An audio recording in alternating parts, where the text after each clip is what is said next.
sebagai anak-anak Tuhan.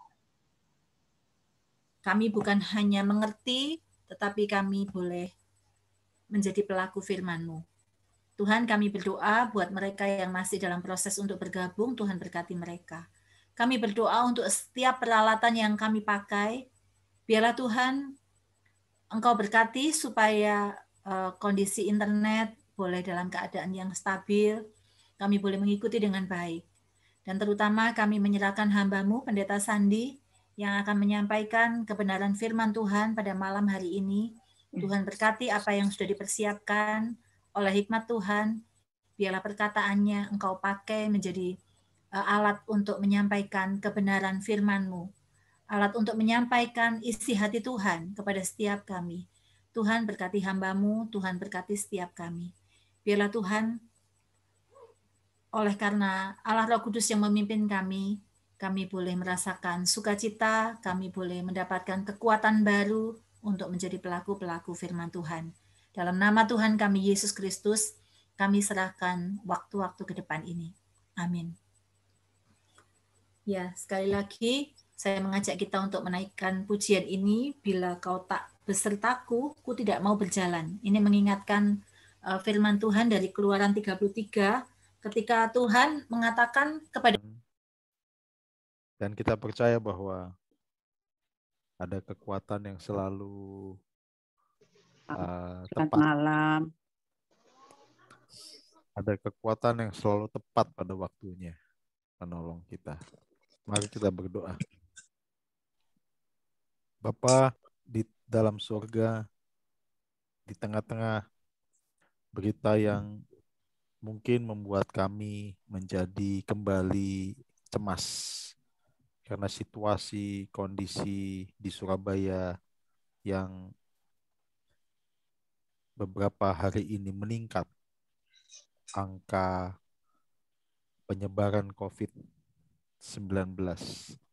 Kami dengar beberapa rumah sakit penuh. Beberapa orang malah dihimbau untuk isoman di rumah. Beberapa orang yang kami kenal saat ini kena virus COVID. Dan beberapa mereka dipanggil Tuhan karena melalui proses COVID ini. Membuat kami kembali cemas. Di tengah-tengah kondisi semacam ini, ada beberapa orang yang capek dan lelah dengan kondisi.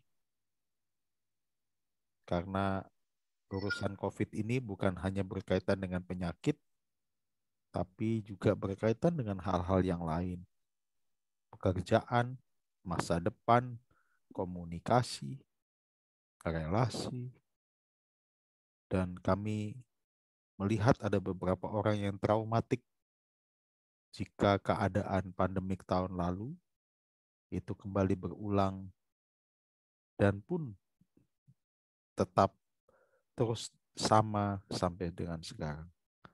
Tuhan, kami manusia terbatas, tapi kami percaya Engkau mengerti isi hati kami. Engkau mengerti keterbatasan kami.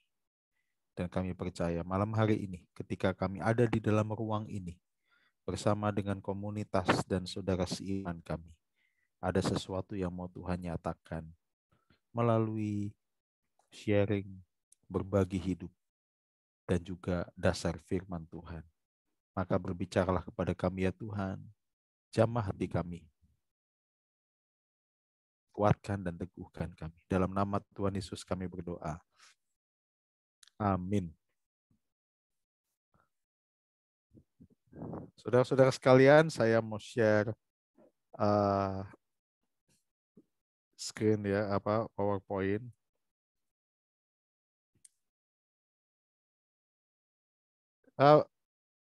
Bisa lihat semua? Terlihat, ya? Pak. Oke, sip. Bisa, Pak. Oke, teman-teman. Bisa, Pak. Belum lama, minggu lalu saya Bisa, cuman kadang kok apa ya? putus-putus. Terputus-putus. Oke, jelas sekarang? Jelas, Pak. jelas ya. Oke. Saya baru kembali dari Kupang, NTT. Sekarang sudah. Ya, saya barusan kembali dari Kupang, NTT. Dan berinteraksi dengan beberapa teman yang saya kenal di sana. Nah, rupanya tema ini mengatasi demotivasi bukan hanya berlaku untuk teman-teman di Surabaya yang tekanannya lebih tinggi, tensinya lebih tinggi, tetapi juga teman-teman yang ada di sana, yang di Kupang. Dan saya melihat momentum demotivasi adalah sebuah momentum atau kesempatan kita memikirkan ulang tentang apa yang menjadi tujuan hidup kita, apa yang terpenting dalam hidup kita, apa yang menjadi poros atau menjadi pusat kehidupan kita. Ini momentum. Tetapi rupanya untuk bisa sampai pada kesadaran itu, ya, setiap orang itu punya pola atau proses yang berbeda-beda. Ada yang lama, ya, yang lama bangkitnya, ada yang tetap suram, ada yang malah makin jatuh dan down, ada yang nggak mau bangun pagi-pagi, harusnya bangun, ini nggak mau bangun, maunya tidur terus. Ada yang sedikit-sedikit psikolog, sedikit-sedikit psikolog, sedikit-sedikit psikiater, sedikit-sedikit psikiater. Ada yang sudah tidak lagi mau melakukan apapun. Nah, saya melihat dari interaksi-interaksi dengan jemaat, konseling dengan jemaat, berinteraksi dengan orang-orang ini, saya mencoba membawa kita kepada prinsip-prinsip kebenaran untuk kita bisa mengatasi demotivasi. Apa itu demotivasi? Secara umum demotivasi dimengerti dengan pengertian ini. Demotivasi adalah tidak adanya atau hilangnya gairah dalam diri untuk mencapai sesuatu atau mengerjakan sesuatu atau melakukan sesuatu. Ya. Kata lain yang bisa dipakai adalah tidak adanya dorongan dalam diri untuk melangkah. Nah, demotivasi ini bisa saja terjadi harian atau sifatnya lebih pada skala kecil. Contoh, Pak, saya udahlah nggak mau, saya stop dulu lah melayani Pak ya, capek saya. Nah, itu ada yang begitu. Ada yang ngomong, Pak, sudahlah mah, ini ngomong sama istri ya, hari ini saya nggak ke kantor lah, aduh berat hatiku gitu. Atau ada yang lain ngomong, aduh mah hari ini toko tutup lah. Kenapa tutup? Karena hari Minggu. Ya iyalah kalau hari Minggu tutup ya, maksudnya mah tutup lah, sudah malas ketemu orang gitu ya.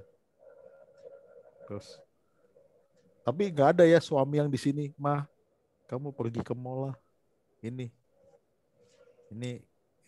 apa uang apa, mah pergi ke mall sana. Lo kenapa? Malas ketemu kamu. Nggak ada ya? Nggak ada ya? Oh. Ya tergantung uangnya berapa gitu loh. Kalau ya istri-istri nggak apa-apa Pak, nggak apa-apa. Tergantung uangnya berapa, belanjanya berapa kan gitu ya. Justru harus kasih uang dong, Pak. Oh iya betul. Supaya lama ya, supaya seger ya. Terus ada juga yang ngomong, aduh aku ini dulu dah. Saya keluar dulu lah, pergi menyepi dulu lah. Kalau kenapa? Hatiku ini lagi bingung ini kenapa. Di dalam skala-skala yang kecil seperti itu. Ada orang yang sampai skala besar, kehilangan motivasi hidup, sampai dia mau berhenti hidup. Sudahlah, aku lebih baik mati aja. Demotivasi itu dalam kadar yang rendah, itu kecil-kecil tadi, tapi kadar yang tinggi sampai mau mengakhiri hidup. Di dalam perspektif psikologis, demotivasi selalu mewarnai kasus bunuh diri. Sekali lagi, dalam kasus bunuh diri, demotivasi selalu mendahului atau selalu ada di dalam kasus-kasus bunuh diri. Itu berarti di dalam skala yang besar, demotivasi ini sangat mengkhawatirkan gitu kalau tidak ditangani dan diatasi. Nah, dari perspektif tertentu, orang tidak tiba-tiba kerajinannya kendor di dalam bahasa Rasul Paulus. Atau tiba-tiba kehilangan semangat. Tetapi itu merupakan tumpukan dari perjalanan kehidupan sehingga itu mengendap atau menumpuk dalam kehidupan dan diabaikan begitu saja. Beberapa orang mengatasinya dengan begini, oh nanti juga saya bisa pulih sendiri. Tapi tanpa dengan sungguh-sungguh apakah dia menyadari bahwa dia betul-betul pulih. Nah, saudara-saudara, intinya adalah demotivasi merupakan tidak adanya atau kehilangan gairah dalam diri untuk mencapai sesuatu dalam skala kecil atau di dalam skala yang besar, akut, dan serius. Ya, begitu. Oke. Sampai di sini ada yang mau sharing dulu nggak? Saya mau mengajak kita lebih banyak berbagi nih. Ya, dari sini apakah ada yang mau berbagi soal ini? Soal kita masuk pada poin pertama dulu, definisi. Ada nggak yang mau berbagi? Pernah nggak mengalami hal ini? Dalam skala kecil atau dalam satu kualitas yang lebih besar atau skala yang besar? Ada nggak nih?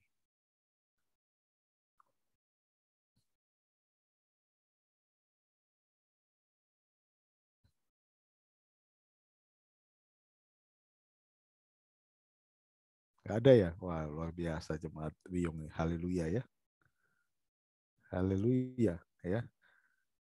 Sip nih ya. Good. Jadi ya, saya tahu bahwa kita pernah mengalami atau ada di dalam situasi ini. Ini bukan hal yang asing atau bukan hal yang bagaimana gitu kalau kita mengalami demotivasi. Itu bisa terjadi. Karena ingat bahwa kita adalah manusia yang punya keterbatasan, ya. Manusia yang hatinya bisa sakit. Waduh.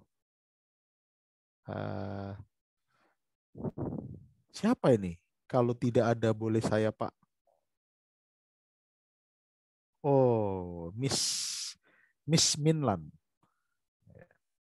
Silakan, Miss.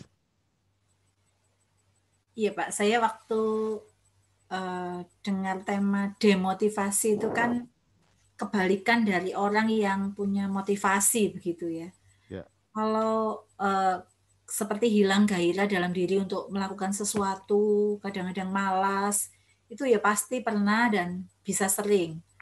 Tapi saya waktu adanya tema ini itu bertanya dalam diri, saya punya motivasi apa? Dan saya melihat bahwa ketika kita punya motivasi yang kuat untuk apa, misalnya motivasi hidup itu untuk apa, kita mungkin mengalami hal-hal yang bisa kehilangan gairah, bisa waktu Minggu kan temanya hati yang gembira adalah obat. Bisa begini, tahu hati yang gembira itu obat, tapi saat ini saya nggak bisa gembira, misalnya begitu. Saya mengalami itu, tetapi karena motivasi yang utama itu kuat, itu seringkali menjadi saya mengingat kembali untuk apa saya hidup, untuk apa misalnya saya melayani, untuk apa saya melayani. Jadi ketika sesuatu itu membuat saya lemah, saya ingat tujuan saya hidup, tujuan saya melayani. Misalnya seperti itu akan mengikis demotivasi itu. Ya, sedikit itu. Terima kasih Pak. Terima kasih. Pak, ini sharing yang membawa kita dan menghantar kita kepada sebuah realita bahwa demotivasi itu bisa terjadi dalam hidup kita, hidup Anda dan saya, teman-teman. Tapi bagaimana kita mengatasinya? Dan tadi, jangan sampai kita menunda atau membiarkan. Kemudian itu menjadi cengkraman dalam diri kita. Karena hilangnya atau kurangnya motivasi atau hilangnya gairah kalau kita biarkan, kita akan ketarik itu seperti pusaran ya, pusaran pasir pusaran pasir hisap yang akan menarik kita ke dalam. Dan itu bisa akhirnya efeknya itu orang-orang yang dekat dengan kita itu merasa ketransfer gitu loh. Kehilangan gairah kita itu jadi merasa ketransfer ke mereka gitu, menular ke mereka. Ingat, demotivasi ini juga bisa menular loh, ya. Demotivasi itu bisa menular. Maka kita akan melihat cakupannya sekarang.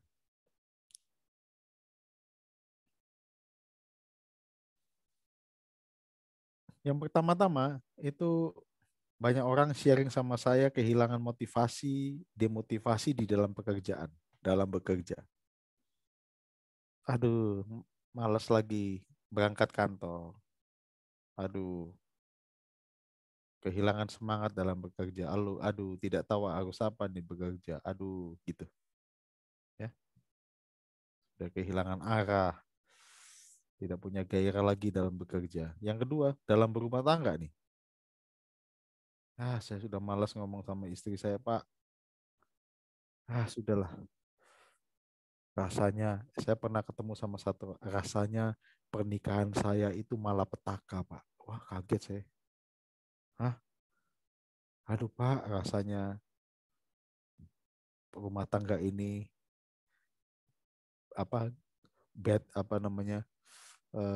nightmare. Waduh. Ya, waduh. Terus ada yang bilang lagi, aduh. Wah, sampai ada yang bilang gini, ini skalanya yang lebih tinggi ya. Saya pernah konseling satu bapak. Pak Sandi, boleh nggak mendoakan istri saya untuk bisa cepat dipanggil? Waduh, kaget saya. Maksudnya apa? Cepat dipanggil. Supaya beban saya juga terangkat. Waduh. Saya bilang, wah gawat nih ya. Kenapa Pak? Nggak tahan. Wah gitu. Dalam menjalani rumah tangga ya. Anak orang tua juga. Aduh Pak, saya mau cepet-cepet aja Pak. Menikah Pak. Lu kenapa? Saya mau lari dari ini semua Pak. Kalau bisa jauh dari papa mama Pak. Oh ya? Aduh nggak tahan. Ya, ada seperti itu ya. Dia motivasi. Nah ada juga dalam membangun relasi. Yang pacaran-pacaran itu sudah males ya. Loh kenapa nggak jelas Pak arahnya kemana nih hubungan? Oh ya, ya. Terus, aduh Pak, sudahlah, sudah nggak lagi. Ini males. Ujung-ujungnya kalau komunikasi berantem. Tapi ini nggak di jemaat Wiyong kok, di jemaat yang lain ya. Itu kalau di rumah tangga komunikasi ujung-ujungnya selalu tensinya tinggi dan berantem, apalagi akhir-akhir ini. Wah, pertama ngomong enak, makin tinggi, jeder gitu ya. Aduh, malas lah Pak ngomong lagi sama dia. Dalam mendidik anak, waduh ini dia perkara yang nggak mudah nih. Sudahlah Pak, ini anak-anak itu urusan istri saya lah. Saya udah nggak mau campur-campur lagi daripada ribut gitu. Ada tuh yang gitu, sudah males Pak ngomong soal anak-anak saya gitu. Ada ya. Nah, ini ada yang dalam melayani gereja nih. Sudah Pak, saya berhenti aja, quit dari pelayanan. Bahasa rohaninya, saya mau sabbatical Pak. Padahal sih mau lari dari pelayanan kan. Saya mau sabbatical atau mau ini. Tapi udah nggak tahan deh dirinya. Aduh, berhenti pelayanan. Ada yang begini, dalam bergaul, sudahlah Pak, saya nggak mau temanan lagi sama dia lah. Banyak kecewanya, Pak. Hancur ya. Kepercayaan saya sudah ini. Udah. Dalam apa lagi? Dalam proses bertumbuh sebagai murid Kristus sudah, Pak. Saya capek dah.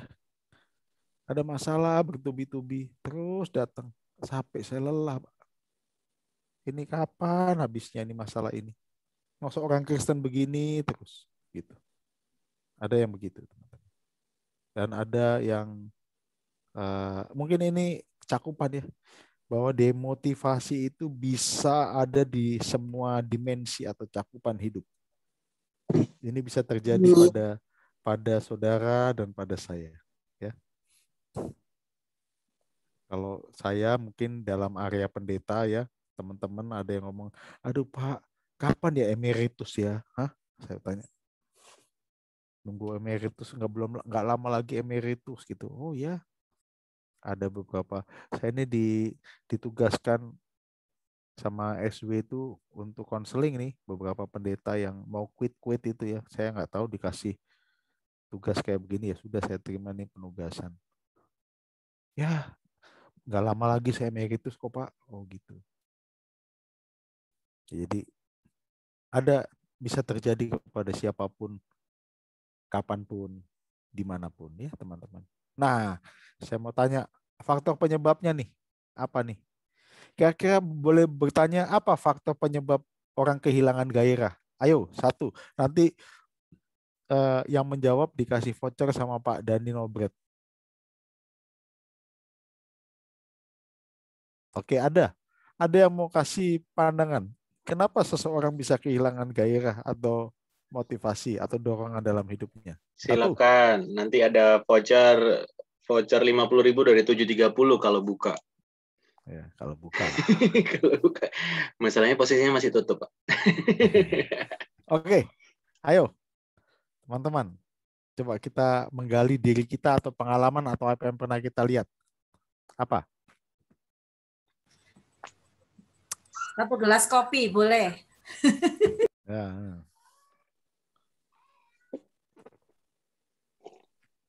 Sebabnya ya Pak Sandi ya? Ya, oke. Sebabnya demotivasi gitu ya? Satu, sebabnya. Sebabnya orang kehilangan gairah. Satu. Gak ada dukungan. Oke, satu. Sip. Dapat kopi. Saya minum kopi dulu. Saya udah capek-capek. Tidak adanya komunikasi. Oke. Gak ada cinta. Waduh.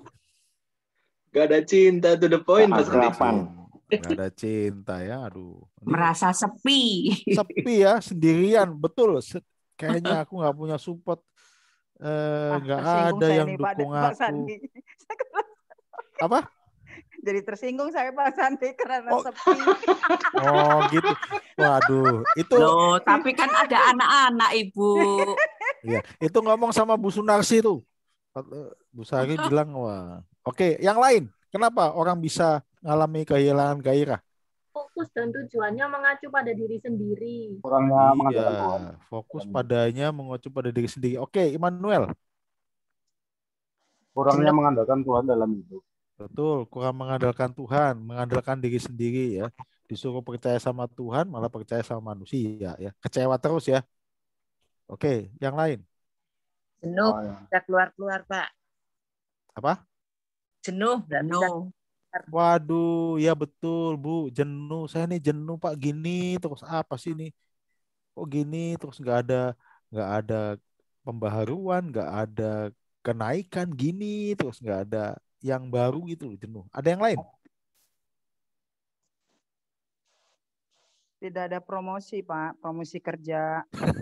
Betul, kalau di dalam cakupan nggak ada promosi, adanya apa kalau lawannya promosi adalah demosi ya, malah turun ya. Hidup seolah monoton. Wah, hidup ini kok kayaknya curcol ya, ini yang terakhir ngomong ini kayaknya curcol ini ya, curahan ngocol ini ya. Oke, yang lain teman-teman. Saya juga mau curcol Pak.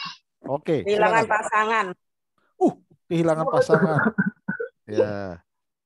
Jadi pasangan, teman bicara nggak ada gitu, bingung dia, kehilangan kegairahan. Silakan yang lain. Udah. Sering konflik, Pak. Oke, capek karena sekian konflik. Ini kok nggak nyambung-nyambung ya? Rasanya ada yang salah, tapi yang salah apa ya? Itu. Oke. Apa, Pak? Sembuh-sembuh. Sakit tidak sembuh-sembuh, lelah, capek ya, sesuatu yang terus-menerus dihadapi. Baik, teman-teman. Sakit tidak sembuh-sembuh. Ya, sakit tidak sembuh-sembuh. Baik, teman-teman, ini dari semua ini, apa yang teman-teman sampaikan betul. Yang pertama, orang mengalami kelelahan kompleks dan intens. Apa itu kompleks? Banyak faktornya. Kompleks itu sudah badannya capek.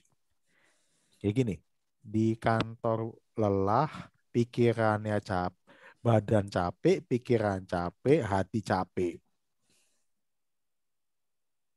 Pikiran itu karena mikirnya banyak, badan capek ya karena bekerja dari jam 8 sampai jam 4. Hati capek itu karena apa? Ayo. Ibu-ibu bisa jawab nih. Hati lelah itu karena apa? Pikiran capek, mikirnya banyak. Tubuh capek karena bekerja dari jam 8. Kalau hatinya capek, aduh hatiku capek. Kenapa? Apa ya? Kecewa. Lagunya plus itu. Banyak masalah. Apa, Pak? Ayo, betul lagunya Kus Plus. Nggak punya uang. Hati susah, nggak punya uang. Wah iya betul ya. Hati senang walaupun tak. Oh iya. Itu hati senang, Pak. Senang. Walaupun tak punya. Betul sekali. Hati capek itu karena Kecewa? bukan. Kecewa bisa kecewa. Kehilangan Hati pengharapan. capek karena kita merasa sendirian.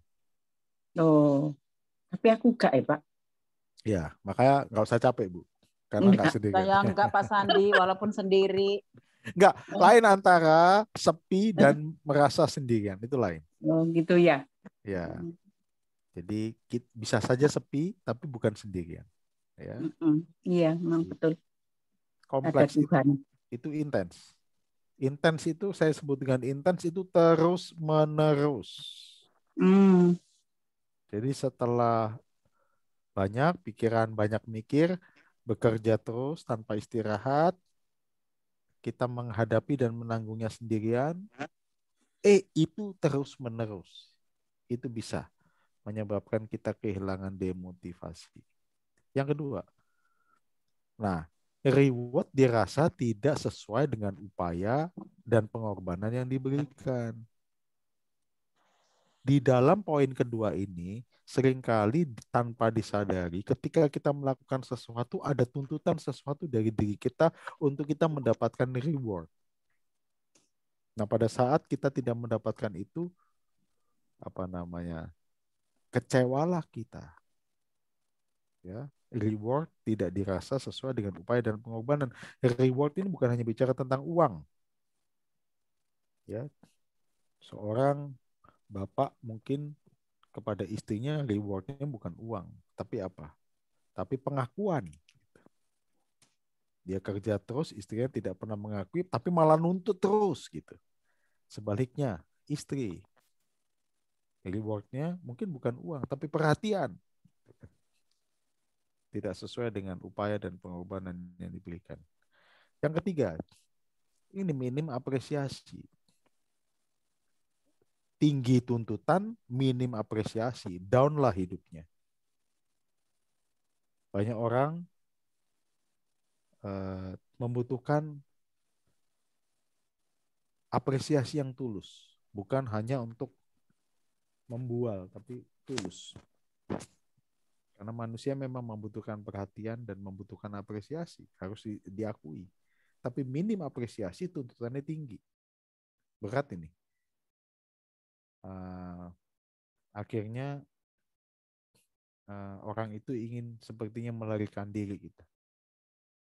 Tidak ada lingkungan yang support secara mental. Ya, orang sudah capek, pikirannya terlalu banyak yang dipikirin, tubuhnya sudah lelah, hatinya merasa sendirian, nggak ada komunitas. Waduh, nggak ada lingkungan yang support. Wah, ini makin drop ya, makin drop. Nah, ini dia. Ada beberapa orang yang ketika dalam situasi ini masih tertolong karena dia punya daya belajar yang tinggi. Ya. Dia ingin mengeksplorasi hal-hal yang baru. Dia punya daya untuk bisa menggali hal-hal yang baru, mendorong diri untuk ikut PA, mendorong diri untuk belajar Alkitab. Nah, kalau orang yang tidak punya itu, wah ini makin drop ini. Sudah dia merasa sendirian, capek, dia nggak mau ikut PA, nggak mau belajar ini, belajar itu. Waduh, repot ini. Mengalami miskomunikasi yang bertubi-tubi. Ngomong sama ini salah, ngomong sama itu salah, ngomong ini salah, semua salah. Wah, akhirnya dia menyalahkan dirinya sendiri. Dan pada saat itu, mungkin dia akan cenderung, sudahlah, saya lebih baik diam saja. Kata diam saja itu bukan positif ya, tapi cenderung tidak mau berkomunikasi. Nah, ini dia. Bagi beberapa anak-anak muda yang saya hadapi, terutama mereka yang menghadapi quarter life crisis, usia 23 sampai 30 tahun, itu demotivasi di dalam hidup mereka ketika ada benturan hebat antara idealisme dan realita. Apa ini, Bapak Ibu? Dengan usia muda dia punya banyak idealisme. Mau ini, mau itu, mau ini, mau itu, punya harapan ini, harapan itu banyak sekali. Tapi pada kenyataannya semua gagal. Lakukan ini gagal, itu gagal, ini nggak bisa, itu nggak bisa. Down dan drop. Down, drop. Dan beberapa anak yang datang ke saya usia 27 tahun mengalami depresi di usia dini.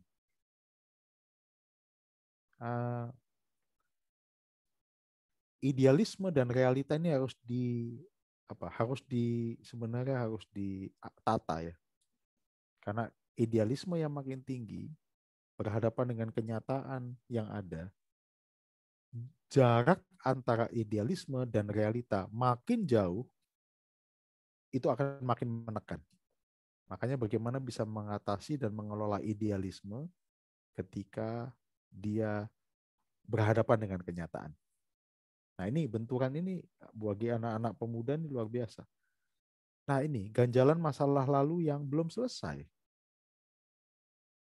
Bapak Ibu, kita ini manusia punya masa lalu, punya cerita, punya kisah. Dan kalau kita kumpulkan kisah-kisah yang lalu dan yang lalu itu belum selesai, rasanya kita merasa tidak berarti untuk menjalani atau tidak berarti untuk melakukan hal-hal yang saat ini sepertinya kita kejar. Ya. Karena yang lalu belum selesai. Perasaan gagal yang tidak teratasi. Banyak orang mengatakan gagal adalah sebuah langkah untuk mencapai keberhasilan. Tapi banyak orang merasa kegagalan ini adalah akhir dari segalanya. Karena pada saat dia gagal, mungkin dia kehilangan jati dirinya. Nah, dia tidak bisa mengatasi itu dan tidak mencari pertolongan. Dia berusaha dan mengandalkan diri sendiri. Wah, jadilah drop dia. Tuntutan dirasa terlalu tinggi dan menekan. Hidup kita penuh dengan kompetisi. Kompetisi, hidup kita juga penuh dengan konsumeris yang tinggi. Maka tanpa disadari ada tuntutan yang tinggi di dalam hidup kita. Dan tuntutan itu pasti menekan. Akhirnya kita mencoba membayangkan dan membangun kehidupan yang kita pikirkan. Ya. Membandingkan diri dengan orang lain dan tanpa dirasa itu menekan kita. Penolakan dan pengabaian lingkungan atau orang-orang terdekat. Sudah merasa sendiri, capek, kita diabaikan, tidak diperhatikan, malah ditolak. Maka jangan heran ada beberapa orang yang merasa ditolak di gereja, Setelah di rumah dia tidak mendapatkan apresiasi, ke gereja dia ditolak. Wah, itu menjadi orang yang apatis. Nah, kalau sudah apatis, teman-teman, ya perlu doa dan puasa yang banyak. Nah, saudara-saudara, ini kira-kira ada nggak di antara saudara yang mau menambahkan faktor umum penyebab demotivasi? Silakan. Selain tadi yang saudara sampaikan.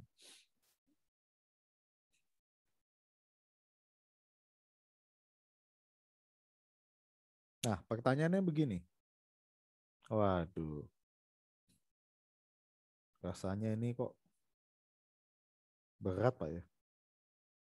Tapi jangan menyimpulkan demikian, karena Anda tidak sendirian. Ada seseorang yang sedang juga dan pernah bergumul dengan hal ini, yaitu rekan kita yang bernama Saulus, yang berubah menjadi Paulus. Dia menuliskan sebenarnya ada 3 surat, tapi kemudian digabungkan menjadi 2 surat, yaitu 1 dan 2 Korintus. Di 1 Korintus kita melihat, bayangin ya, Rasul Paulus, orang yang merintis jemaatnya sendiri yaitu Korintus, dia diragukan kerasulannya dan ditolak dan dibandingkan dengan orang lain, yaitu Apolos dan Petrus. Kalau melihat kembali surat yang kedua, yaitu 2 Korintus, itu disebut dengan surat tangisan. Surat tangisan bukan karena dia sedih, tapi karena dia mengasihi jemaatnya. Dia ingin menjelaskan tentang kerasulannya. Dia ingin menjelaskan tentang panggilan pelayanannya. Supaya jemaat itu bisa menyadari siapa dirinya di hadapan jemaat dan di hadapan Tuhan. Maka kalau membaca 2 Korintus ya, ayat-ayat itu dari pasal-pasal itu saudara akan melihat bahasa-bahasa perasaan yang sangat kuat. Di dalam pasal 1 dia menangis, maka 2 Korintus itu disebut dengan surat tangisan. Nah, kita akan belajar seseorang yang pernah ditolak, pernah terpukul karena penolakan. Bahkan dia mengatakan ada duri di dalam daging, artinya apa? Ada satu pergumulan yang tidak selesai yang dia hadapi ketika dia berhadapan dengan jemaat di Korintus. Nah, mari kita baca 2 Korintus 6. Mari Bapak Ibu kita buka.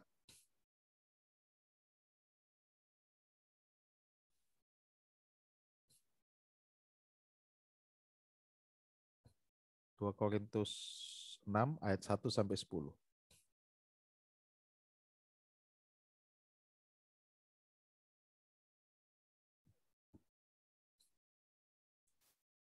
Ya, saya siap-siap ya, Bapak Ibu. Saya akan membacanya dengan memutar audio. Ini sebagai alternatif Bapak Ibu kalau membaca Alkitab, ada yang membacakannya. Ya? Oke.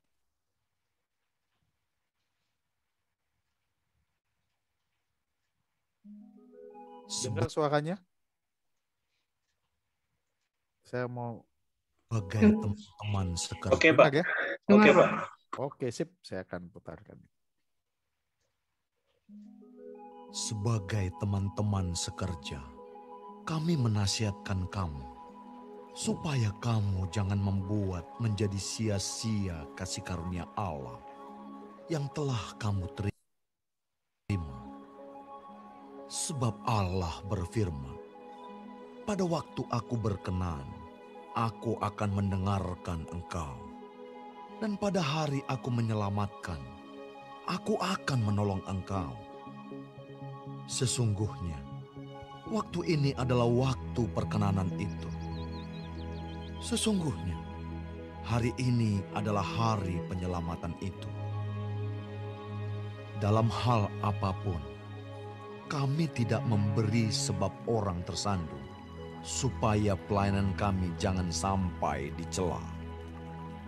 Sebaliknya, dalam segala hal kami menunjukkan bahwa kami adalah pelayan Allah, yaitu dalam menahan dengan penuh kesabaran dalam penderitaan, kesesakan dan kesukaran, dalam menanggung dera, dalam penjara dan kerusuhan, dalam berjerih payah, dalam berjaga-jaga dan berpuasa, dalam kemurnian hati, pengetahuan, kesabaran, dan kemurahan hati, dalam Roh Kudus dan kasih yang tidak munafik, dalam pemberitaan kebenaran dan kekuasaan Allah, dengan menggunakan senjata-senjata keadilan untuk menyerang ataupun untuk membela, ketika dihormati dan ketika dihina,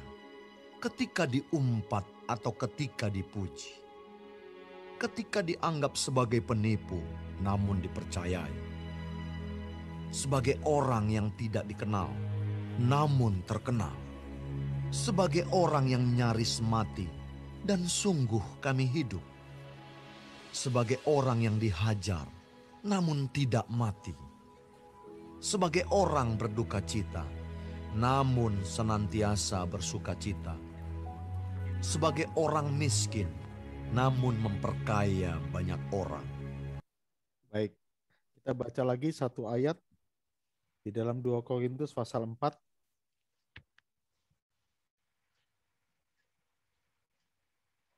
Ayat 8 sampai 9. Silakan. Immanuel bisa tolong baca. Wah, ada Immanuel di sini.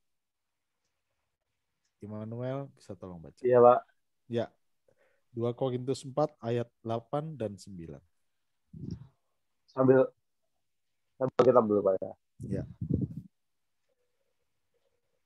2 Korintus 4 ayat berapa tadi? 8 dan 9. 9. Dalam segala hal kami ditindas, namun tidak terjepit. Kami habis akal, namun tidak putus asa. Kami dianiaya, namun tidak ditinggalkan sendirian. Kami dihempaskan, namun tidak binasa. Ayat 10 dan 11, saya minta tolong baca Ibu Sunarsi. Ya. Kami senantiasa membawa kematian Yesus di dalam tubuh kami, supaya kehidupan Yesus juga menjadi nyata di dalam tubuh kami. Sebab kami yang masih hidup ini terus-menerus diserahkan kepada maut karena Yesus, supaya juga hidup Yesus menjadi nyata di dalam tubuh kami yang fana ini. Hidup Yesus menjadi nyata di dalam tubuh kami yang fana ini. Oke, nah, kalau gitu kita langsung tarik ke ayat 14 dan 15. Saya minta Ibu Sari baca ya.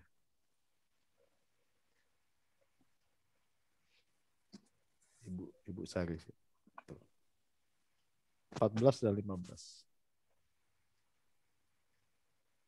Silakan.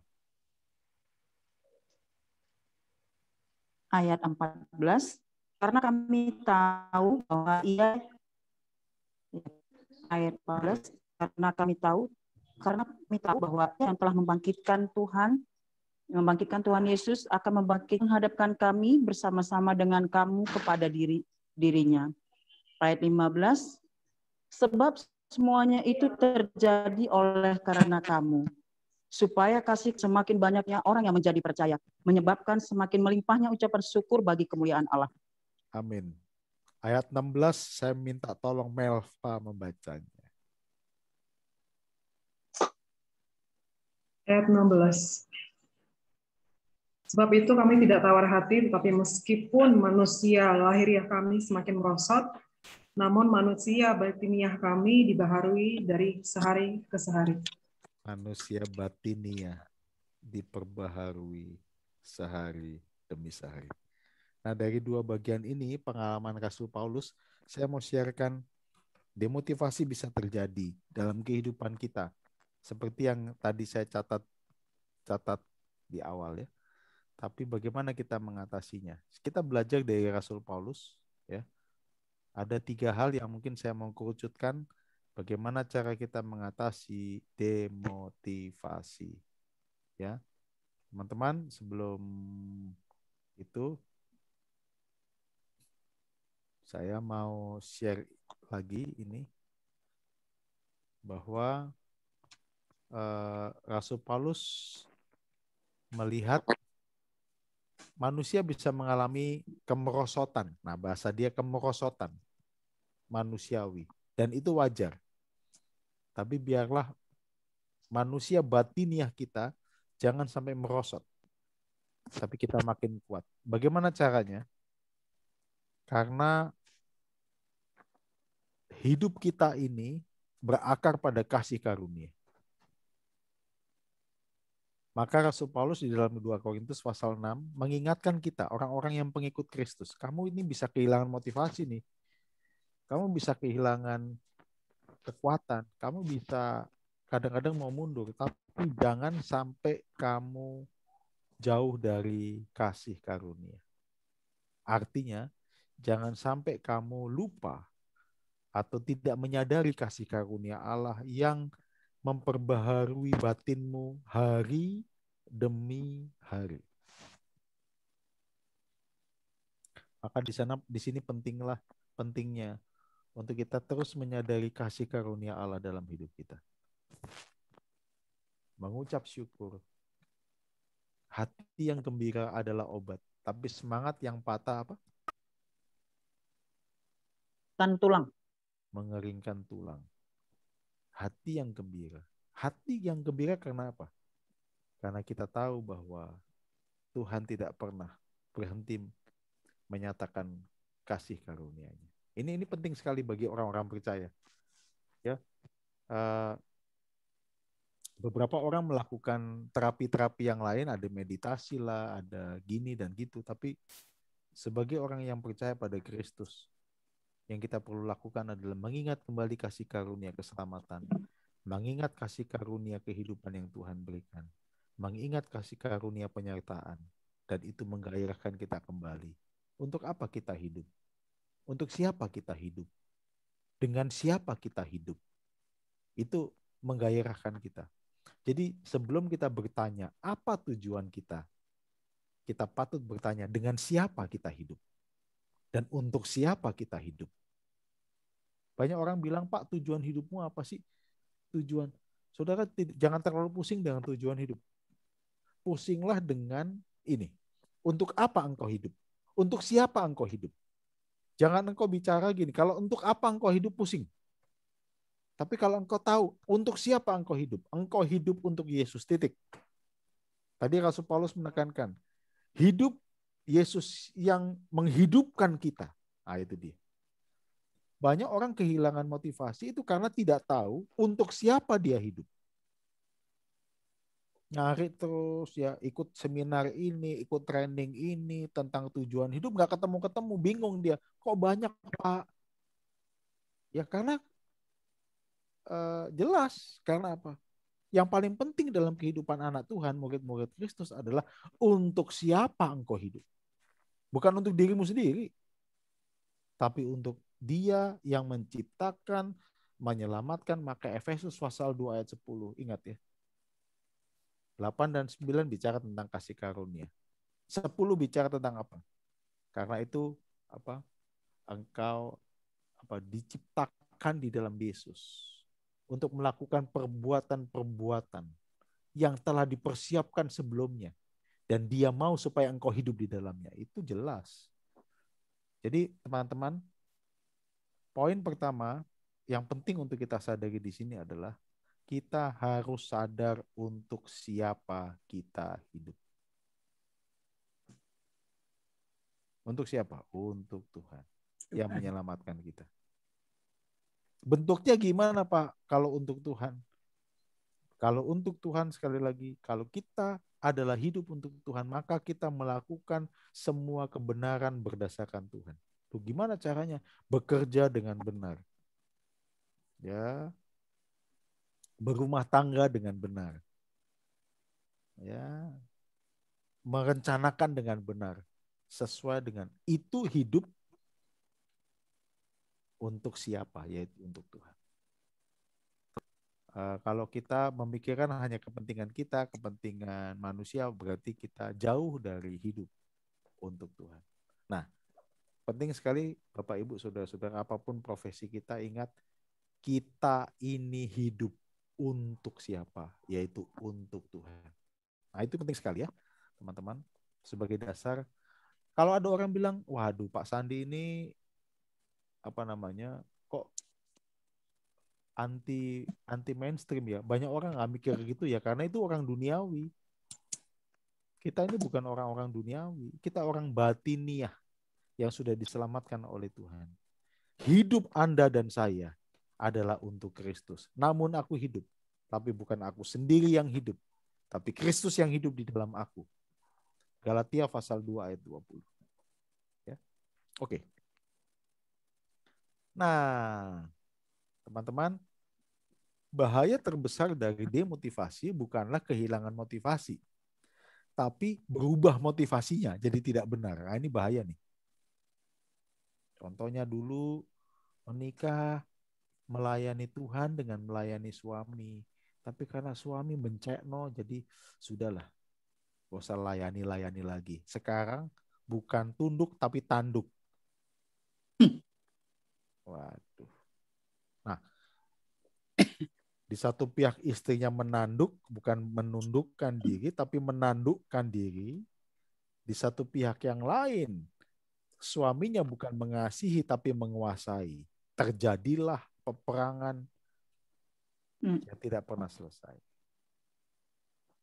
Berubah motivasinya, karena kehilangan motivasi. Ketika orang kehilangan motivasi, bahaya terbesar adalah ada motivasi yang menggantikan motivasi yang benar dengan motivasi yang salah. Contoh yang paling gampang, mungkin ada dulu orang mau melayani untuk apa? Untuk apa? Berkorban, untuk, tapi lama-lama dia nggak dapat apresiasi, apa, merasa lelah dan sebagainya. Kok aku kok gini, malah di kuyo-kuyo ya, di ini. Akhirnya dia oke, kalau gitu motivasi pelayananku apa, untuk menguasai, untuk bisa mengaktualisasikan diri. Bisa terjadi, bisa. Berubah motivasi. Ya. Bekerja juga begitu. Dulu awal-awal untuk mengabdi pada Tuhan melalui pekerjaan ini, tapi bosku ini kayak gini. Akhirnya apa? Dia ingin memanfaatkan situasi untuk kepentingan diri. Bisa terjadi. Bapak Ibu. Maka kita perlu menjaga motivasi kita. Seperti Bapak ini. Bapak ini seorang pendeta ya. Yang sangat terkenal di Amerika. Tapi mengakhiri hidupnya dengan bunuh diri. Kaget kita semua. Karena dia bukan hanya kehilangan motivasi. Tapi ada yang berubah dalam motivasinya. Itu tertulis di dalam surat yang terakhir. Bahwa dia bukan hanya kehilangan motivasi. Tapi ada perubahan motivasi. Sebelumnya melayani Tuhan, berkorban untuk Kristus, tapi rupanya karena karena prestasi, karena dia juga masuk banyak masuk TV, viewernya banyak. Ini dia teman-teman. Ini saya mau ngomong. Banyak orang sekarang harga dirinya didasarkan pada viewers. Betul ya Melva ya? Ya, Pak. Iya, sampai ada seorang pendeta konseling sama saya, Pak, saya ini down. Lo kenapa? Viewer gereja saya kok makin lama makin sedikit. Saya sampai kaget. Lo kenapa kamu down? Berarti kamu membangun harga dirimu di atas viewers. Dan mengukur keberhasilan gereja berdasarkan viewers. Gitu. Jadi motivasinya sekarang salah. Dulu memberitakan Injil, tapi sekarang motivasinya apa, teman-teman? Cari viewers apa? sebanyak mungkin. Ini sudah salah motivasinya. Bukan pesan kebenaran lagi yang mau disampaikan. Meskipun viewers itu perlu. Cuman apakah menjadi dasar dari kita? Nah, itu jadi pertanyaan besar. Maka tetaplah pelihara motivasi hidup saudara ya. Kepada untuk siapa engkau hidup jauh lebih penting untuk menjawab pertanyaan untuk apa aku hidup. Ya, amin teman-teman. Untuk siapa engkau hidup? Engkau hidup untuk Tuhan Yesus. Karena Dia sudah selamatkan engkau. Maka kita perlu punya kesadaran diri untuk terus bertumbuh dalam kasih karunia. Adakan retreat pribadi, rekreasi pribadi, solitude pribadi. Nggak usah keluar rumah, di dalam rumah aja. Bapak Ibu, usulan konkret ya. Rumah kita mungkin tidak besar, kecil, tapi khususkan satu tempat di sana Bapak Ibu bangun mesbah. Saya bukan untuk mengkultuskan satu tempat, bukan. Tapi biasanya di tempat itulah Anda bisa berdoa, menangis, berbicara kepada Tuhan. Tempat itulah engkau bangun mesbahmu. Karena engkau tahu di sana engkau tidak sendirian. Ini saya bukan mengkultuskan tempat. Tuhan tidak terbatas oleh apapun. Tapi jangan lupa, kita ini terbatas oleh sesuatu. Jadi, saya usul, bisa di tempat itu engkau mengalami retreat ya, kreasi solitude. Seperti saya, meja ini adalah meja solitude saya. Ya. Kalau saya nggak bisa tidur, suntuk, saya di kesini. Dan di sini saya berdoa. Saya panggil nama Tuhan dan membangun mesbah di sini. Dan mengingat kembali kasih karunia. Dan itu menyegarkan. Dan menyadarkan saya untuk siapa aku hidup. Retreat, rekreasi, solitude harus tiba kepada sebuah garis tebal, garis bawah, dan menyadarkan kita untuk siapa kita hidup. Ya. Yang kedua. Ini nih, penting. Kembali pada motivasi yang benar. Kalau kita melenceng sekarang, atau hilang motivasi, digantikan dengan motivasi yang nggak benar, mari kita kembali pada motivasi yang benar. Bapak Ibu, tolong evaluasi dengan cara jurnal diri. Ada waktu-waktu tertentu, coba buat catatan-catatan. Kalau anak-anak muda sekarang, buat review tentang dirinya. Buat buat jurnal atau quote-quote tentang dirinya, dimasukin PP, dimasukin Instagram. Itu sebenarnya evaluasi jurnal, tapi menurut saya perlu diarahkan. Bagus itu, tapi perlu diarahkan. Nah, kalau kita yang usiawan ya, mungkin buat catatan-catatan di kertas, di buku pribadi kita, tentang apa yang kita sudah lakukan, apa yang belum kita lakukan, apa yang sudah kita lakukan, tapi itu harus kita betulkan, itu bisa dituliskan. Kepada anak, kepada cucu, kepada teman, ya, atau masa lalu kita tuliskan. Karena itu akan menyegarkan kita. Dan yang terakhir, mari kita saling merawat dalam kasih karunia. Maka ini pentingnya komunitas. Jangan sendirian Bapak Ibu. Karena engkau tidak sendirian. Ya, engkau tidak sendirian. Engkau tidak sendirian dalam menghadapi semuanya. Nah, 3 hal ini dilakukan oleh seseorang bernama John Calvin. Ya. Dia punya komunitas, suka menulis jurnal, dan yang menarik sekali, dia punya waktu sabat pribadi yang dipakainya untuk menginternalisasi semua firman Tuhan dan kembali mempertajam dirinya dan mengasah mata gergaji hidupnya. Dan dia menuliskan ini. Hatiku kupersembahkan kepadamu ya Tuhan, dengan siap dan ikhlas.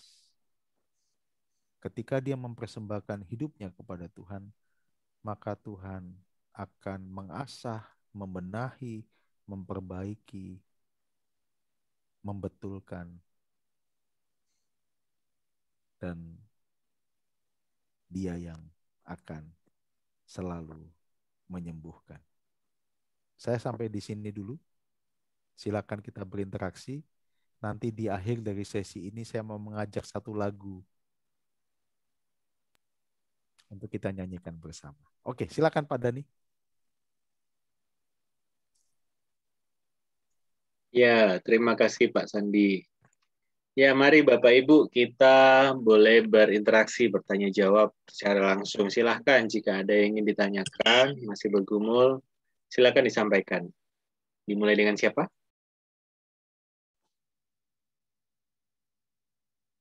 Saya Pak Dani. Oh ya, silakan Bu Sari, silakan. Saya bukan bertanya, tapi saya mau berbagi pengalaman yang pernah saya alami mengenai demo motivasi ini. Seperti Pak Sandi katakan bahwa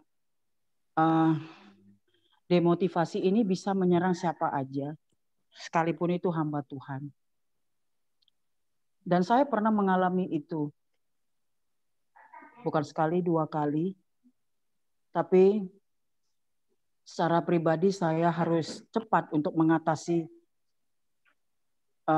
penyakit demotivasi itu. Artinya harus kita sendiri yang membangun untuk kita membangkitkan gairah diri kita sendiri. Artinya kita harus mengingat kembali lagi tujuan awal kita, gitu Pak. Jadi sekalipun orang memotivasi kita, tapi kalau dari diri kita sendiri tidak ada kemauan, ya percuma. Jadi intinya harus diri kita juga gitu yang membangun. Kedua harus kita harus kembali lagi kepada siapa yang mencipta kita. Kembali lagi kepada Tuhan Yesus. Artinya kita harus berdoa supaya Tuhan juga campur tangan untuk kita bangun, bangkit lagi. Karena kalau kita tidak membangkitkan diri sendiri itu, iblis bisa menunggangi kita gitu. Jadi bisa hidup itu hancur gitu. Jadi harus dari sendiri lah yang memotivasi, itu yang pertama. Itu aja Pak. Makasih. Oke. Terima kasih Bu Sari. Wah, ini kesaksian yang mempertajam ya. Bahwa kadang-kadang kita ini harus punya kesadaran, kesadaran bahwa saya ini sedang mengalami demotivasi. Saya ini sedang kehilangan gairah. Bu Sari dimulai dengan itu ya Bu ya. Kesadaran, saya ini. Dan jangan dibiarkan itu. Tapi mencari jalan. Ayo, pertama-tama adalah P3K-nya itu mendorong diri. Saya nggak mau begini. Gitu. Itu baik sekali. Langkah konkret. Terima kasih Bu Sari. Silakan yang lain. Pak Dani silakan. Saya nyambung Pak Sandi. Waduh. Ini yang kehilangan cinta ya. Silakan Bu Elizabeth. Kalau saya begini Pak. Seperti yang dikatakan Bu Sari ataupun Pak Sandi itu betul sekali. Itu juga sering terjadi. Tetapi bagaimana caranya untuk kita kembali menggairahkan? Saya ambil waktu biasanya itu tengah hari, ya di tengah-tengah hari. Sering-sering saya pakai waktu tengah hari itu saya untuk duduk diam di ranjang. Saya berdoa sendiri. Jadi bagaimana? Nggak bisa apa-apa saya bilang. Ini nggak boleh dibiarkan. Jadi mau nggak mau yang saya sendiri yang harus datang. Saya sendiri harus duduk dan mengambil waktu setiap siang itu. Bukan cuma nek minggu atau tengah hari minggu di sampai Jumat sampai Sabtu, tetapi di tengah-tengah hari, misalkan Senin tengah hari, begitu saya selalu ambil waktu untuk duduk diam di kaki Tuhan selain sebagainya. Selain itu bagi saya tuh ketika misalkan saya mendoakan orang, justru timbul hati yang semakin ini loh geremnya di situ. ketika saya berbagi sesuatu, itu justru timbulnya itu timbul bagi saya itu rasanya ini loh, hati yang semakin ada tujuan seperti itu. Jadi itu ketika saya juga membagikan, berarti saya juga mendapatkan. Itu aja. Iya. Itu. Oke, ini baik sekali nih. Langkah yang kedua, tadi yang langkah pertama ada kesadaran, langkah kedua itu P3K-nya adalah harus segera cari pertolongan. Langkah ketiganya adalah dengan berbagi, karena dengan berbagi kita bisa juga memberi dan menerima. Itu berbagi, saling dikuatkan satu dengan yang lain. Ketersalingan. Oke, silakan yang lain Pak, dan silakan. Ya, silakan Bapak Ibu, jika ada yang lain bagaimana? Boleh ditanggapi, boleh bertanya, jika ada yang masih kurang jelas silakan. Ya, silahkan Bu Lucy, jika ingin mundur diri dulu, boleh jika ada kegiatan yang lain. Ya, mungkin saya mau sharing, Pak. Silakan Pak Sur. Silakan. Wah, sip ini. Ini di Bekasi atau di Jakarta tuh? Di Bekasi, Pak. Oh, Bekasi ya. Oke. Ya, saya sedang sendiri. Waduh. Ya. Tadi Busun sendiri kan ya? Ya, saya sih biasa Pak, gitu. Ya. Sendiri, Ya. ada kucing, wis. Tuh ada Tuhan, itu aja. Ya, jadi demotivasi ini juga pernah dan mungkin pasti ya semua orang mengalami, termasuk saya pun mengalami demotivasi ini. Ya, jadi saya pernah juga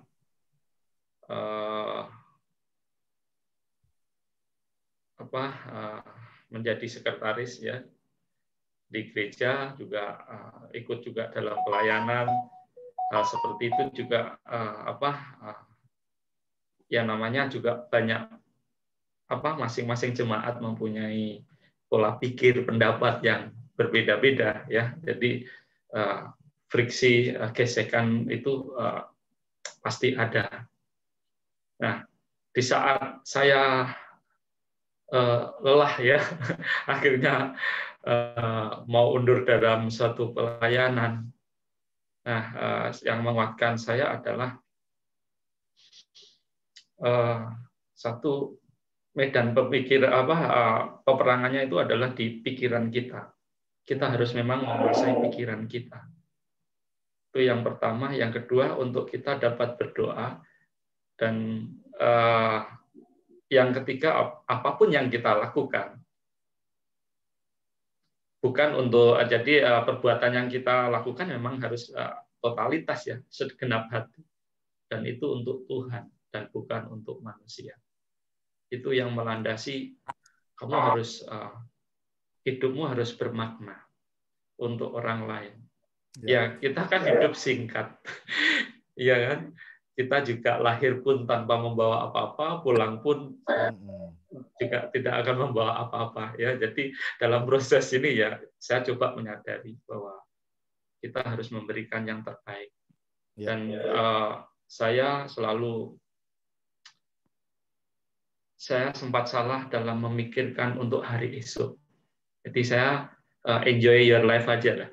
Kesusahan sehari cukuplah untuk sehari. Jadi kalau nanti terus-terusan itu bisa ke bawah. Iya, nggak bisa lepas, Pak. Jadi ya masalah-masalah yang sudah disampaikan tadi, terima kasih Pak Sandi sudah sangat membantu untuk kita boleh ya memang harus keluar dari permasalahan ini, demotivasi ini. Yang mampu adalah Tuhan yang akan memampukan, tetapi dari kita harus berusaha untuk kita harus bangkit. Betul. Terima kasih. Terima kasih. Terima kasih share-nya, ini memberikan kepada kita satu catatan penting bahwa memang semua itu harus di atas. Ada bagian Tuhan, ada bagian kita. Terima kasih Pak Suryanto. Ada yang lain teman-teman? Ya Pak Sandi, ada tanggapan sharing dari Bu Lucy di kolom chat, Pak Sandi. Oke, apa itu? Tolong dibacakan. Ikut share juga. Kalau saya yang awal, saya ingat-ingat bahwa adalah tiap ada kesulitan yang pernah saya hadapi, Tuhan akan tolong, atau penyertaan Tuhan dalam saya melewati kesulitan, kejenuhan, dan lain-lain. Jadi percaya aja, pasti Tuhan juga akan sertai kita untuk melewati hal-hal yang nggak enak tersebut. Maaf terburu-buru. Amin. Amin. Amin. Amin. Tinggal kita dapat apa bungkusannya dari Bu Lucy nanti. Kiloan ya Pak ya? Nggak apa-apa iya. ya Pak? Nggak Kiloan. Terima kasih nih. Jadi, ini baik sekali kalau kita gini, kita bisa susah, bisa sedih, bisa kecewa, bisa putus asa, seperti Rasul Paulus tadi. Tapi ini P3K-nya. Pada saat kita mengalami itu semua, pertama-tama kita kembali kepada siapa. Itu penting. Pada saat kita harus betul buat Pak Sandi, betul. Kita harus buat semacam apa ya? Semacam bukan otomatisasi ya namanya apa ya? Sebuah tindakan pertolongan pertama. Pada saat kita mengalami itu semua, bisa kita mengalami, bisa kecewa, siapa yang nggak pernah. Putus asa, itu rasanya bagian dari hidup kita yang terbatas. Tapi pada saat kita mengalami itu, kita harus tahu pertama kali kita datang kepada siapa. Gitu. Tadi teman-teman menegaskan itu. Ya. Kepada siapa pertama kita datang. Baik. Terima kasih Bu Lucy ya, dan teman-teman yang mengingatkan ini. Silakan Pak Dani. Ya, mungkin kesempatan terakhir bagi Bapak Ibu Saudara yang ingin bertanya, ingin memberikan tanggapan, atau ingin sharing mungkin. Silahkan Bapak Ibu. Pak Sandi. Oke, ini Melva, Pak Sandi. Oke, Melv, silakan. Mau nanya, kalau dari tadi kan kita dijelasin kita ini manusia batiniah ya. Iya. Cuman kan tetap kita punya lahiriah ya. Iya dong. Iya dong. Boleh nggak? Boleh. Boleh nggak sih kita self-reporting gitu? Tadi kan katanya ada penyebab demotivasi adalah karena tidak ada reward yang cukup dengan effort yang udah ada. Nah, self-reporting itu ada batasannya nggak untuk kita sebagai orang Kristen? Contoh, saya sama Bu Minlan suka makan es krim nih. Ya. Sama. Nah, itu nggak boleh kalau sendirian. Ya itu aja sih. Oke. Ada batasannya nggak? Itu termasuk hal yang apa ya? Duniawi atau enggak? Maksudnya ya mau nanya pendapatnya Pak Sandi aja. Oke. Makasih. Ada beberapa trik, bahasa saya bukan trik ya. Ada beberapa tips yang konkret. Jadi gini, contoh saya tadi katakan, pertama kali kita menghadapi itu, pertolongan pertama kita adalah selalu kepada siapa kita datang, yaitu kepada Tuhan. Oke. Nah, seringkali kita tuh butuh trigger untuk bisa lebih cool, lebih relax. Nah, tapi jangan kepijat refleksi ya, atau pijat spa ya, jangan. Makan. Nah, ada orang-orang yang malah makannya tambah banyak. Pak, saya suntuk Pak, saya mau pijat spa. Nggak kayak yang di IG juga sih Pak, nggak makan yang tanpa suara itu juga. Iya, tanpa suara jangan. Gini, buatlah semacam tindakan-tindakan kecil yang menghantar ke sana. Karena kita adalah manusia yang Melva bilang, manusia yang ada di dalam situasi dunia. Contoh, dengarkan musik. Pak, sebelum ke sana, saya perlu dengarkan musik dulu lebih tenang. Tapi musiknya jangan Metallica, ya. Nanti malah gawat. Ya musiknya mungkin musik-musik yang teduh, tenang, ya, mengingatkan kembali, lebih rileks pikiran. Artinya kan begini, pada saat itu kita sedang, kalau bahasa orang Jawa itu apa ya, lebih ngumpulin nyawa itu apa ya bahasa Jawanya ya?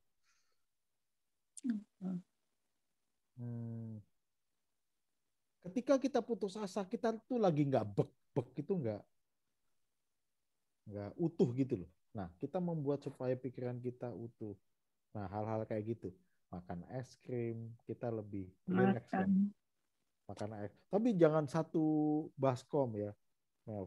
Please jangan satu baskom ya. Apalagi kamu sendirian, please ya. Jadi batiniahmu bukan yang diisi, bukan batiniahmu nanti ya. Ada yang lain yang terisi nanti kalau makan es krimnya sebaskom. Jadi dengan es krim kan lebih cool, ngopi, ya gitu dia. Itu lebih relax. Jadi kita ingat lagi gitu itu. Ada orang caranya lain, pergi ke gunung. Ngapain pergi ke gunung? Pernah nggak Melva punya teman gitu? Saya mau pergi ke gunung. Ada, Pak. Itu kan istilahnya apa? Bisa lebih recharge, menenangkan diri kan gitu. Recharge, energi apa seorang? Ya, saya pikir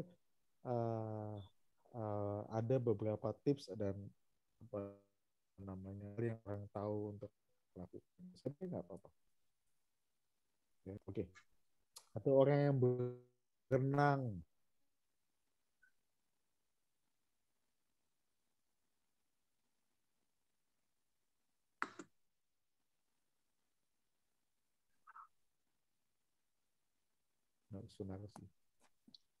Halo Pak Sandi. Pak Sandi tadi keputus. Iya. Halo. Ya, ada beberapa orang yang berenang kan gitu. Kalau Bu Sunarsi makan jengkol kan gitu. Saya makan terus terang Pak, iya. Iya kan. Terus kalau pokoknya yang lain dablek pokoknya. Ada yang ngopi kan gitu. Macam-macam. Ya. Kalau Pak Okstan itu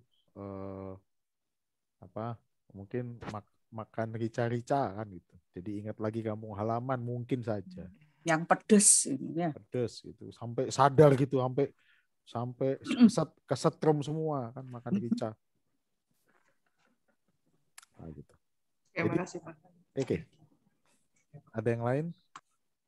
Teman-teman, kalau tidak ada, saya mau ajak kita mengambil waktu untuk menenangkan diri di dalam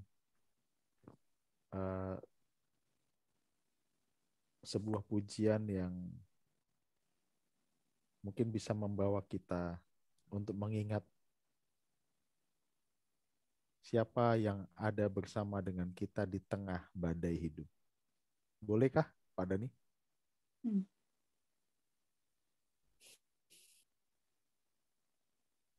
Lagunya apa Pak Sandi ya? Saya sudah siapkan. Oh iya. Silakan Pak Sandi. Silakan ya. Pak Sandi. Mari kita ambil waktu teduh sejenak, teman-teman. Di tempat engkau berada, di sana Tuhan berada. Karena engkau adalah anak-anak yang Dia kasih. Meskipun engkau sedang menatap layar, Tuhan menatapmu dengan Dia menyelidiki dan mengenal jauh lebih daripada siapapun. Di tengah keputusasaan pendirianmu, tekanan batin dan hidupmu,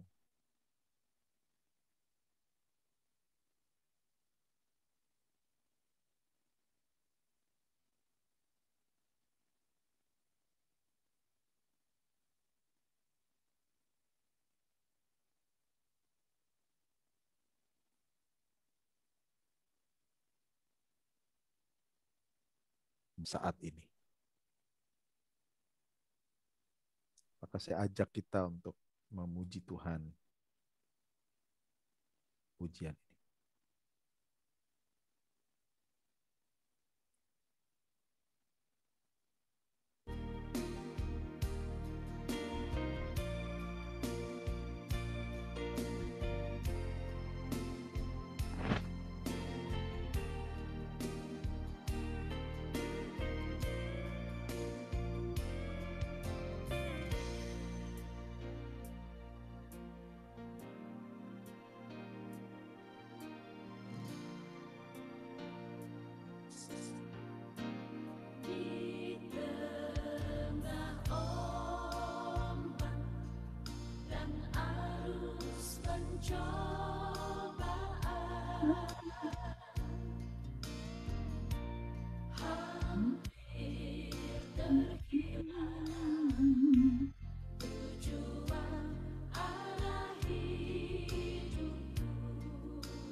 Kiranya Tuhan menjamah hidupmu di tengah badai. Dia akan menolongmu untuk melewati badai ini bersama dengan Dia. Dia adalah Tuhan di tengah badai, memampukan kita untuk melewati semua ini.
Mari kita berdoa, teman-teman.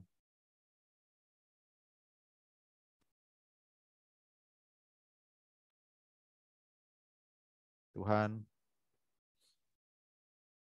hidup kami bagaikan melintasi ombak. Kadang tenang, kadang ombak itu menghanyutkan, kadang ombak besar. Tetapi kami tahu Tuhan ada di dalam kapal hidup kami. Di dalam bahtera rumah tangga kami.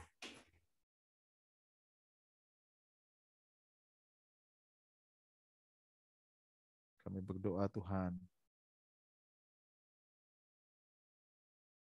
Engkau menolong untuk mengingatkan selalu kami.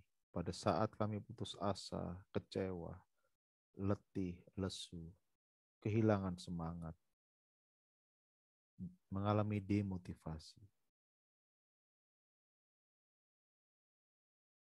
Biarlah pertama-tama kami datang pada Tuhan, yang selalu sayang dan setia menemani kami.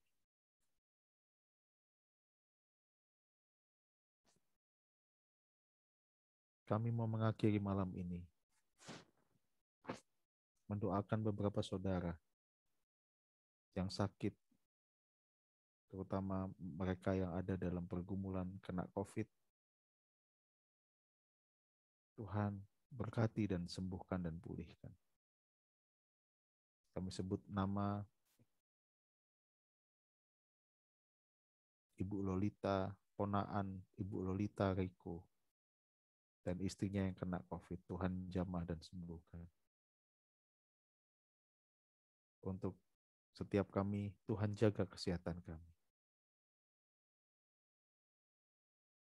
Untuk kami yang saat ini sedang ada dalam pergumulan pekerjaan, Tuhan, kiranya Engkau yang menolong kami. Untuk kami tetap punya pengharapan dan melihat Tuhan yang menjadi tujuan kami. Tetap teguhkan iman kami, Tuhan. Jangan biarkan iman kami goyah.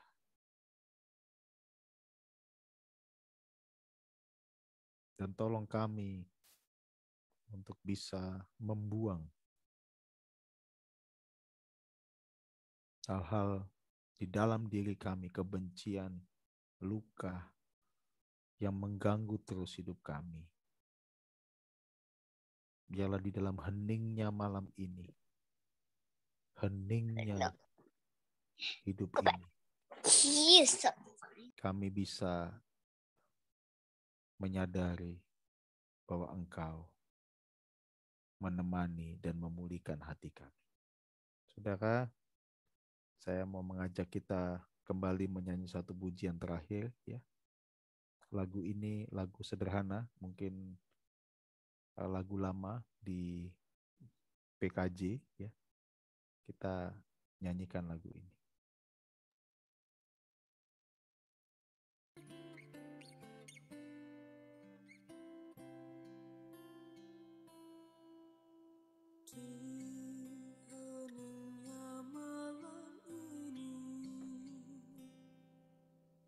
Tuliskan rendah hati, berteduh, berdoa padamu. Inilah bisik kalbu. Apa yang aku miliki, tubuh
Tuhan, Engkau hidup dalam hidup kami, menguasai pikiran dan hati kami, memulihkan dan mengobati luka kami,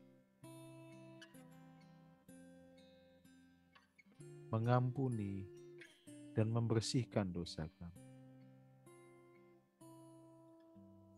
Apa yang aku miliki, tubuh dan jiwa ini, ku serahkan hanya padamu, kurban persembahanku.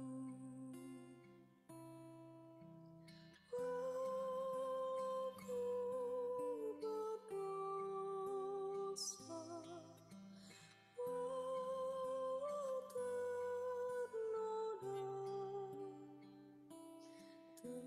tetapi darah yang kudus telah sucikan diriku. Dan jati diriku ini bukan diriku lagi,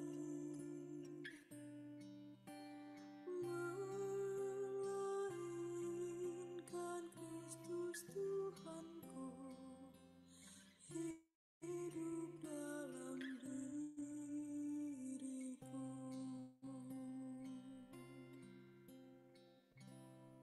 Kiranya kasih karunia, damai sejahtera Allah Bapa, penyertaan dari Roh Kudus,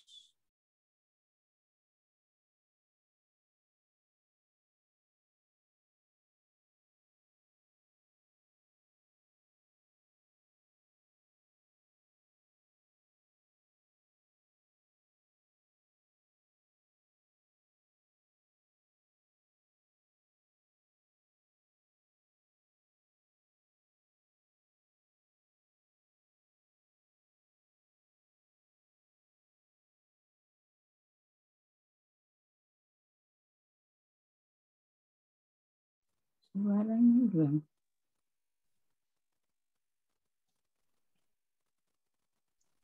silakan Pak Dhani. Amin. Ya, maaf Pak Sandi tadi sempat terputus Pak Sandi. Ya, oke. Ya. Ya, oke. Terima kasih Pak Sandi atas PA pada malam hari ini yang cukup berbeda gitu ya Bapak Ibu ya.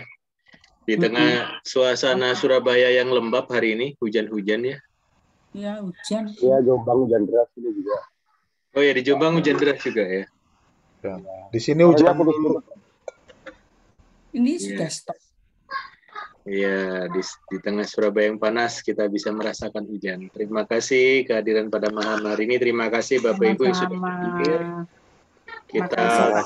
Kita tunggu dalam PA bulan depan ya. Ya. Oh iya, saya mau ngomong sesuatu. Silakan Pak Sandi. Teman-teman, setelah 38 hari apa namanya? 38 hari ini apa? Ya, Roh Kudus dalam gereja. Roh Kudus dalam gereja berkaitan dengan tema demotivasi, tunggulah Amsal setiap hari. Yang bisa membuat kita melihat hikmat Tuhan itu memotivasi hidup kita. Ya. Maka tolong tunggu sampai Amsal sekarang. ya. Nanti tunggu bulan Juli adalah Amsal setiap hari. Tunggu ayatnya, kita akan dimotivasi oleh Amsal, firman Tuhan. Ya. Maka kami memberikan judul Amsal di dalam langkah setiap hari. Amsal di dalam langkah setiap hari. Ya. Pak Dani. Demikian Pak Dani. RTB sekarang ya Amsal ya. Oh iya, berarti sinkron nanti. Silakan. Ya, Bapak Ibu jangan lupa di hari Sabtu ya, Sabtu yang akan datang kita akan bertemu dengan Pak Sandi lagi nih ceritanya ya. Ya, hari Sabtu, betul. Hari Sabtu. Sabtu ini kelanjutan dari ini, dia motivasi. Pertama berkaitan dengan kenapa sih banyak orang yang merasa nganggur, tapi banyak orang yang merasa sibuk. Ketoknya nganggur tapi sibuk ya. Gitu. Nah, pentingnya kita berbagi peran di gereja, di rumah. Betul.